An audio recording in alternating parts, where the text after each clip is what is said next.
Shalom, chers amis. Continuons la halachot de Shmirat HaLashon.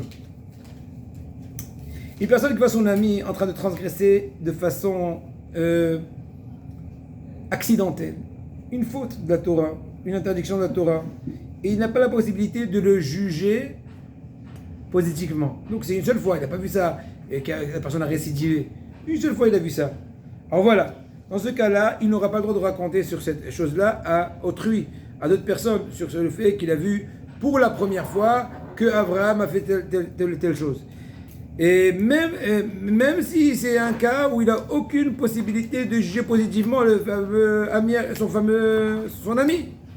Cette chose-là est dit, même s'il est en train de voir, en train de transgresser une faute bien connue, une interdiction bien connue. Par exemple, manger du cochon. Tout le monde sait que c'est interdit. Et il est certain que cette personne-là, elle-même est consciente de cette interdiction. Et quand même, tu n'auras pas le droit d'aller crier dans les rues: chers amis, mon ami a mangé du trèfle, du cochon. Pourquoi? Étant donné que c'est la première fois que tu l'as vu flagrant de la loi, de la Torah, eh bien c'est très possible qu'il a regretté, il a eu un moment de faiblesse, il a fait tchouva. Et donc cette personne-là, c'est sûr qu'il n'avait pas payé un fauteur, comment dirais-je, professionnel ou plutôt cyclique. Et donc on peut aller du principe qu'il a fait tchouva sur sa faute-là. Donc l'interdiction de raconter sur une faute que son ami, son prochain a fait, c'est ben imsaprim tadavar befana vem semishoflav. Peu importe que tu racontes la chose devant la personne en question qui aurait transgressé l'interdiction de la Torah, ou tu l'as raconté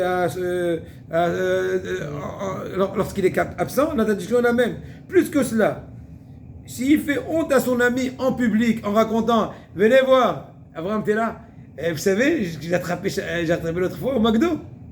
Chut, tais-toi. J'ai dit: mais j'ai attrapé, c'est pas vrai? Il est devenu rouge, violet, vert. C'est Malbim Pene Adero Barabim.